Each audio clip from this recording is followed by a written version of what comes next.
How the hanging Thralls of Metal and YouTube community alike. I am Rin, and I bring to you the Metal Tag questions of 2021. I'm a little late to the party with this little questionnaire thing. I'm a slacker, and I'm working on it. But anyway, let's move on. Question number 1 on the Metal Tag 2021. Music spoiled by vocals.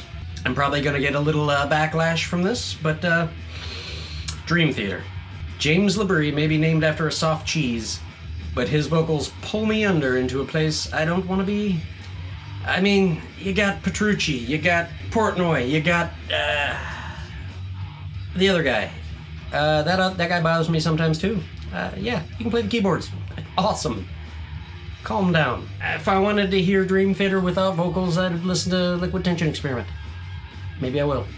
Question number 2. An album I love let down by bad production. I will say like Venom, Black Metal, or Dark Throne, Transylvanian Hunger. Pretty much any of the early black metal stuff. I get it. They were pioneering sound, making music nobody ever made before, or variants of that musical genre. But I don't know if it's the cave that they're recording in, or the woods that they're recording in, or the fact that hell doesn't have equalizers, or, you know, they didn't know that you could turn down the reverb on the amps. And maybe the drums don't need reverb on them also. Maybe they do. Maybe it's just me. Maybe they do sound good. I stood next to a speaker at a 9 Inch Nails show when I was 15, and I can't... What? Huh? I can't... Still rings. Question number 3. A band that suffers from a weak member. I'm not doing it. I'm not doing what everybody else did. They jump off the cliff. I'm not following them. I'm gonna say David Vincent from Morbid Angel. And I'm not counting Altars of Madness and Covenant and Domination. We're leaning more towards Aluminum to Anus. And not just the one glaring failure of their catalog. I believe David Vincent, if he shimmied himself out of his tight leather breeches and maybe took off the cowboy hat and maybe took out a nipple ring or two, he could get back to the David Vincent of old. Bow to me faithfully. That's the David Vincent we want. Maybe he's still there, maybe he's not. But, yeah, knock it off. Get your stuff together. You're not a cowboy. You're a singer of hell. Act like it, sir. With all due respect. Question number 4. Show an album that defines heavy. There's lots of albums you could choose from. There are lots of heavy albums. My Own Prison by Creed, for instance. Any number of the Five Finger Death Punch releases. That's the epitome of heavy in my mind. Early Goo Goo Dolls. Yeah, some Collective Soul. No. I'm gonna go with Far Beyond Driven by Pantera. For me, that still defines heavy. Production-wise, songwriting-wise, everybody's a master of their craft at the height of their craftness. Yeah. Of course, you got your 5 Minutes Alone, I'm Broken, which are the singles, the hits and stuff, but I'm talking Slaughtered, Hardline, Sunken Cheeks, 25 Years, Throes of Rejection. To this day, it's crushing. 25, 6, 20-something years later, good God. Yes, Terry Date's production that's what I want to hear when I hear metal production. Thunderbolts in the drums and buzzsaws on the guitars, and it's everything heavy for me. Question number 5. Show an album recommended by the metal community.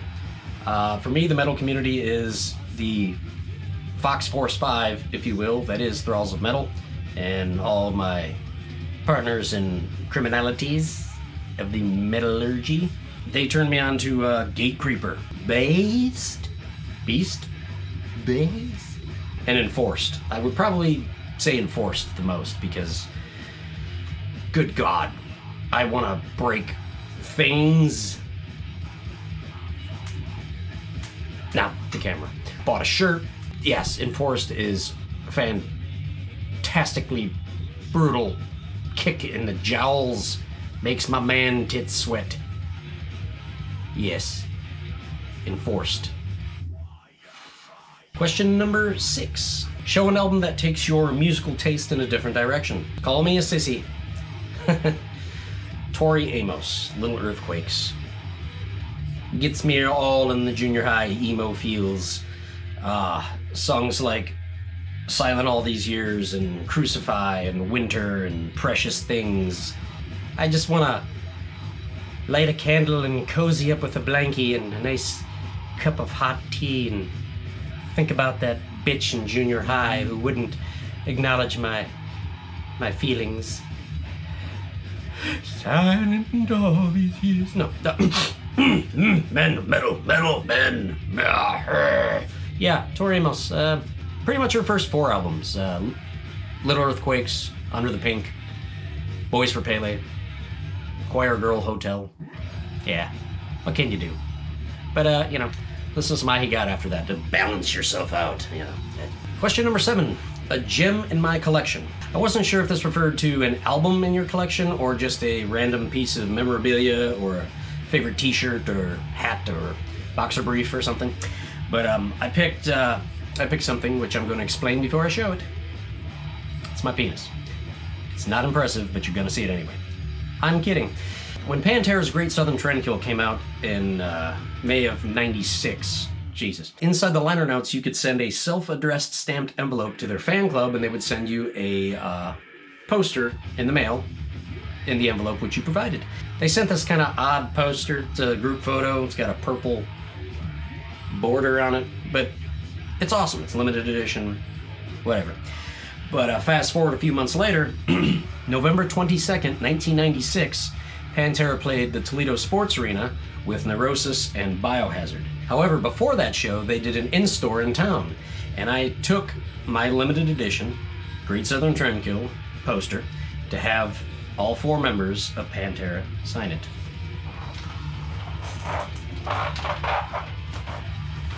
This is the poster that they signed. Rex, Phil, Vinny, and Dime signed in his crotch area, which is fantastic.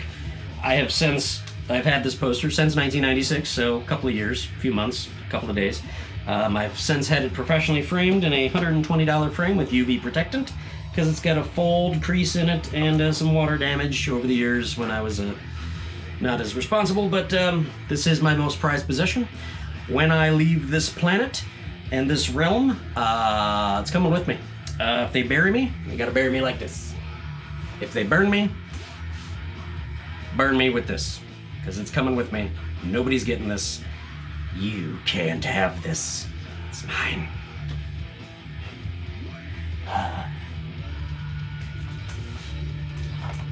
Question number 8. Ocho. A band in my collection that formed close to where I live. I'm gonna go with Mobile Death Camp. If you are not familiar with Mobile Death Camp, what's your problem? Anyway, Mobile Death Camp is the brainchild of one Todd Evans, who I guess is most known as being Beefcake the Mighty in Gwar from about 2004 to about 2007-ish. He was on the album War Party and Beyond Hell. Great Gwar records, probably debatable, some of the heaviest Gwar albums. Mobile Death Camp is a really good, they're a 3-piece, Todd on vocals and guitars. They've had different drummers and bass players and things, but it's Todd's brainchild. Early Slayer-ish, SOD, Cryptic Slaughter, DRI, good crossover stuff. They have 4 albums: Black Swamp Rising, Clear and Present Anger, Summon the Destroyer, and Volume 4-ish. They're on your streaming, your Spotify's and stuff like that if you can't. I'm not sure where you get CDs these days. They're probably somewhere on the internet. You should get them. But if not, listen to them, check them out.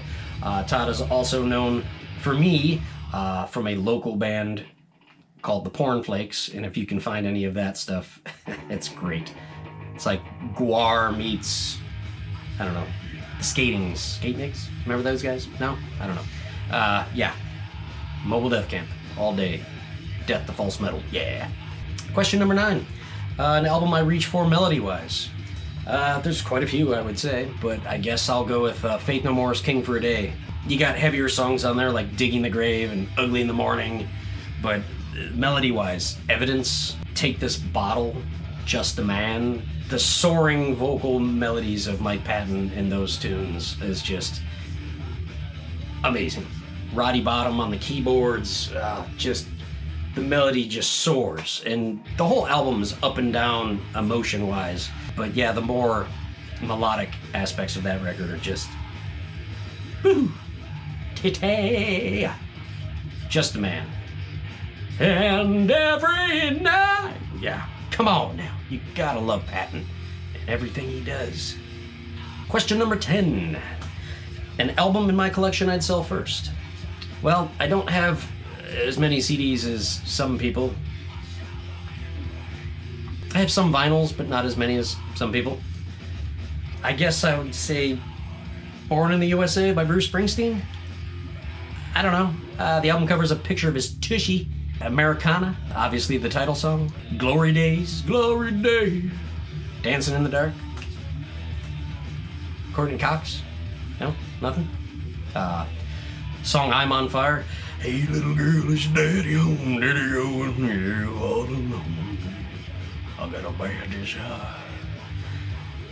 It sounds like you need to have a seat, Bruce. We need to talk about you and your infatuations. Born in the USA is a classic. Maybe I'll keep it. Who knows? I don't know. Question 11. Which subgenre I would delete from existence? Now, I assume this question is referring to which subgenre of metal I would delete, and I don't know. I guess there's a place for metal of all different flavors and consistencies, but I'm not going to choose a genre of metal. I'm going to pick a random genre, and I'm going to say ska. Ska is just dopey white dudes wearing jorts and scallies with trumpets. Now, I like reggae. I like punk. Put them together, and if your parents make over $150K a year, ta-da, it's ska. I'll give Mighty Mighty Boss Tones a pass. They seem like good dudes. I don't know, it's just the impression that I get from them. I wouldn't consider Dropkick Murphy ska. They're more oi or, I don't know, angry Irish stuff, but I don't know. Ska just oh, king, king, king, king. I can't do it. I don't know. I'm lower middle class. I don't know. I don't know what that has to do with anything. Send me money and don't listen to ska. Question number 12. The band I'd love to see a reissue from or a new release from. I'll probably always say Faith No More because, yeah, give me more Faith No More.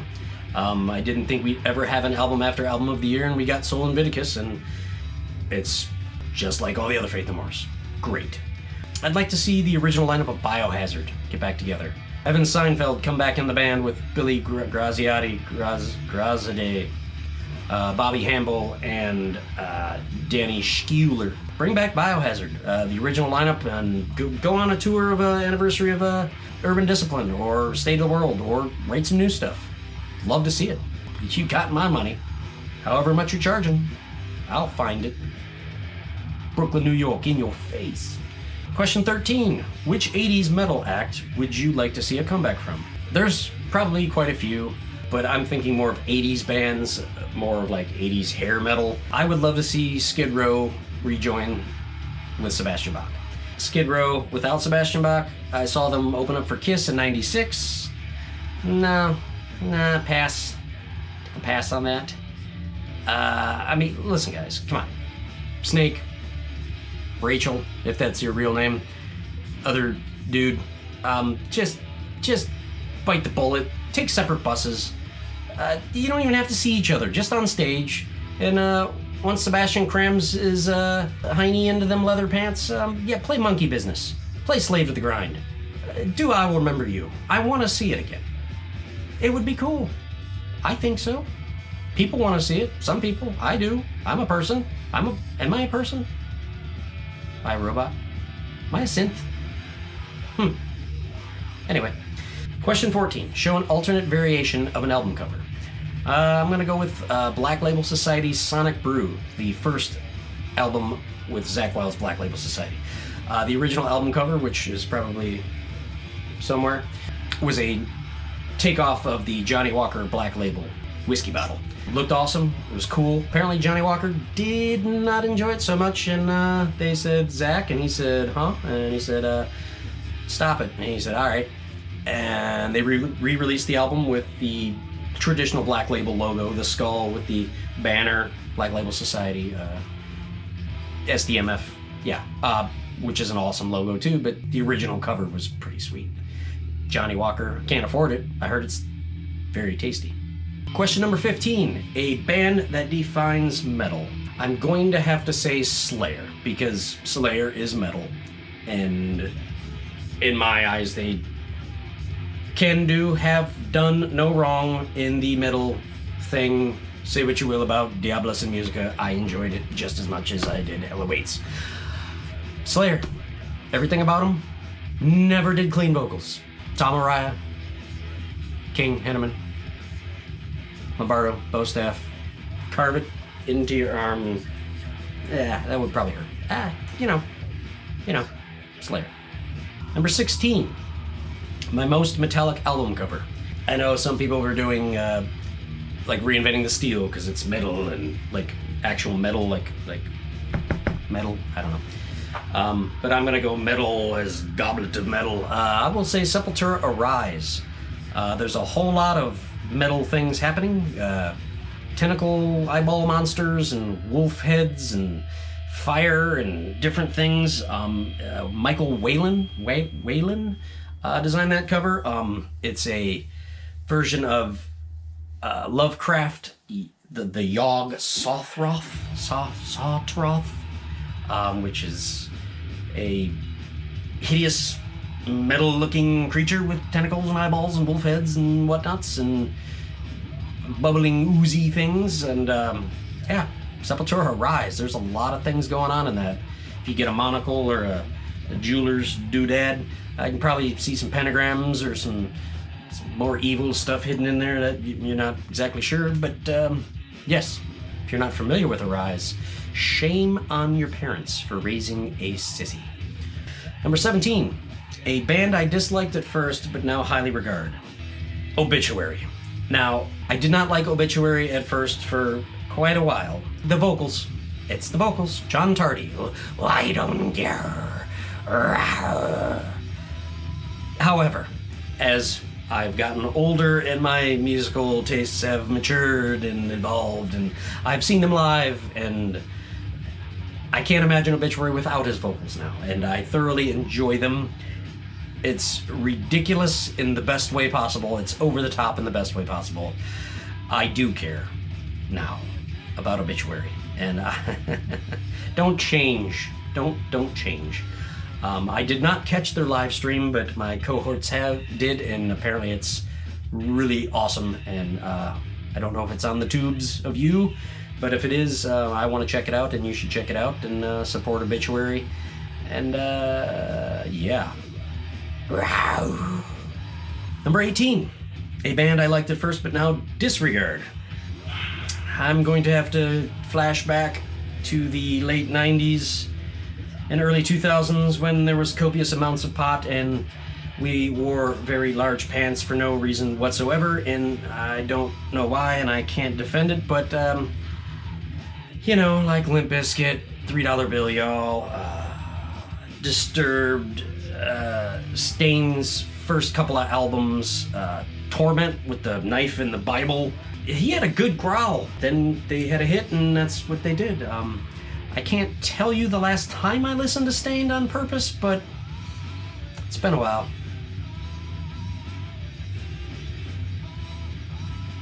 Number 19, a metal band that deserves more recognition. All of them, really, right? Except for Metallica, and not because of somebody in the band that may or may not be the weakest member of the band, just because they're Metallica and everybody knows who they are. You should know other bands in metal. I'm gonna say Vision of Disorder, VOD. You may be familiar with them, and if you are, good for you. If you're not, shame on you, and learn about them. I'll tell you a little bit about them. They have 7 records, still, their Roadrunner debut in '96, self-titled. The album Imprint, Phil Anselmo is on that album, on the song Down by the River. Controlled chaos of an album, almost like Dillinger Escape minus maybe the jazzy stuff. From even Ballista Devastation, their third album, major album, was a little more hooky, a little more sing-songy, more solid song structure, but it was still solid. They disbanded for a while, and Tim Williams, the vocalist, went on to do Blood Simple for 2 records, but then they got back together in 2012 for The Cursed Remain Cursed, and Razed to the Ground in 2015, and both crushing releases. Back to the brutality. They're still together. I think they're planning on doing something once the world figures out what in the hell it's doing. Vision of Disorder, VOD. Check them out if you haven't already.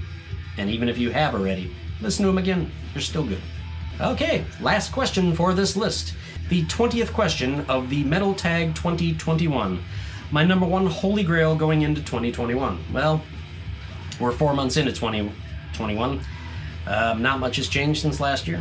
I know a lot of people have said their holy grail would be to have shows again and concerts and, you know, getting into a pit with a sweaty stranger and smacking battle vests.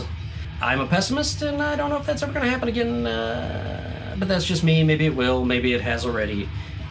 I don't get out much, but I will just say the most thing I'm looking forward to is the new Cannibal Corpse, which, as of me shooting this video, comes out Friday from now, presently. It's going to be Cannibal Corpse crushing. Corpse Grinder's neck keeps getting bigger. Soon it will consume us all in one swallow, because he has the esophagus to swallow the world. He could be Thanos, the world devourer. Is that what he is? I don't know. But I'm looking forward to it. I'm also looking forward to the new Gojira. Anthrax might be putting out something this year.